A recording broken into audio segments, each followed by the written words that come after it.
Action. Has it feel 10 years later to be back on the set of Rise of the Footsoldier?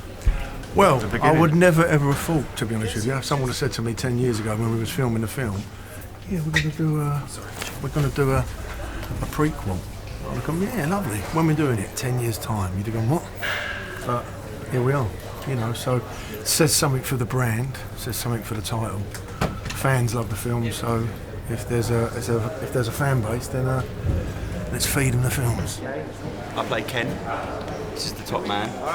Craig Fairbrass. Hello, everybody. Is this behind the scenes? I want that one. Oh, sweet. I want that one. Doing a fight scene today. It's going really well. Broken two people's faces and noses already. Perfect fight scene. This is the first proper film that I've done with Craig, and it's great to work with Craig because I watched him growing up, and when he was in Cliffhanger, for example, and and now I'm working with him. It's just like it's mad, and he's a fantastic actor. That's obviously why he's the lead in the film, because he's fucking brilliant. And yeah, I've become really close with him now. He's a top bloke, and he's great, really great to get advice from. Just a lovely man and really good to work with. Yeah, so I'm over the moon and working with him. Yeah. Rise of the Footsoldier, at the beginning, we sort of aimed to make it more like the first Rise of the Footsoldier. The second Rise of the Footsoldier was more of a sort of drama, whereas the first one was more sort of action. So this film, even more so than the two Craig films, has been really violent and visceral, and it's just sort of has a real sort of pace to it. I'm like that. Okay, so basically, if I'm ready to go with the first one, I'll do it straight away, and I'll immediately do a refill, and then I'll do another one. Yeah, I'll have the jug in my left hand. Yeah. There's a smash on with a fucking hammer.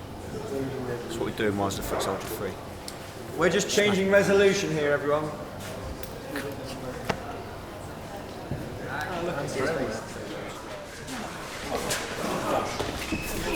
Jimmy G from the first film. Jeez, got 10 years ago. Crazy, isn't it? It's kind of film boy, isn't it? Jimmy G, Welsh friend of the group, went to prison with Pat. Is the man who can get anything. He's the man who gets the good stuff. And in this film, it's kind of we establish that this is how I kind of fit it in with the rest of the group. Obviously, I have a lot more to do in this one, because in this first one, pretty much just getting battered, aren't I? One of these, funnily enough. As you can see in this, I'm kind of part of the battering, which is nice. Nice to be actually doing something a little bit more on the giving than the receiving end.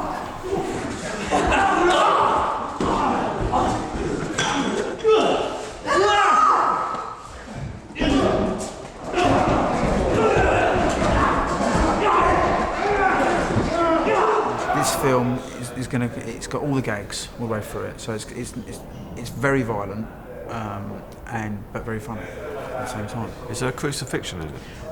Yes, I can't tell one thing, but yes, there's so much violence in this that it's just, I'm looking at the rushes and just going, oh my God, like, I'm thinking, Zach, we're going to have to tone this down, because we've got to get this BBFC'd. It's going to be an 18 though, yeah? Well, 100%, yeah. Violence-wise, how does it compare to the first one? Oh, Jesus, it's off the charts. Brutal. Really? Absolutely. I mean, when I met them, they said, we got a bit of a, there's a benchmark to it, and the benchmark is the pizza scene. So I said, it's going to be difficult to sort of get near to it, because it was, it's a horrific scene to film, and the impact with the audience was even bigger. People watch that scene and they're like, oh God. I remember seeing reviews and people say it's one of the most unsettling things I've ever seen. But I think we're level pegging, if not above. There's some brutal stuff in this, especially what goes on in prison with what I get up to. Is there quite a lot of the scenes in prison? Oh yeah, it's me taking massive revenge on a little group of geezers in the nick, which is not nice. Action.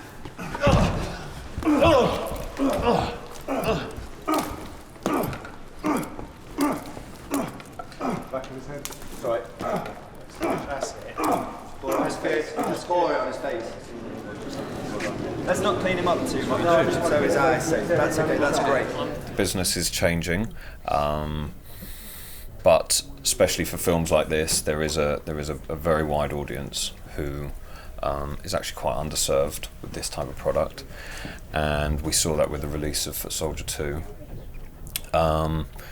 It's changing very positively in that there's far more mediums for people to consume media now, so whether that is through VOD or through a theatrical or later on when it comes out on TV. And of course there is still a big DVD market that is serviced by all the supermarkets, so there's as it stands right now, there's many ways for people to view the product. Is this going to be how much squirt do we think?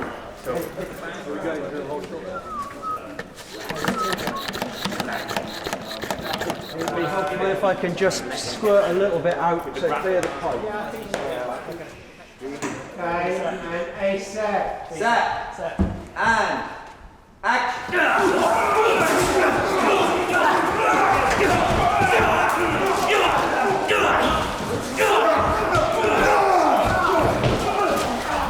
I've always loved gangster films, and I'm fascinated by the characters. And Rise of the Footsoldier at the beginning it's a really pure gangster film because you have these characters who live completely outside the law, and I think as an audience we like to watch that sort of voyeuristically, and then they have a spectacular, horrible fall, which also I think as an audience we sort of need to see that too.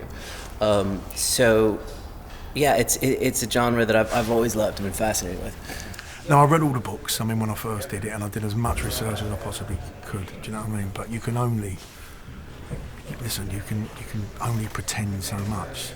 Ultimately, that's what you're doing. You're pretending to be someone, and you just hope that you can make it as authentic as you possibly can and believable. And I've tried to do that.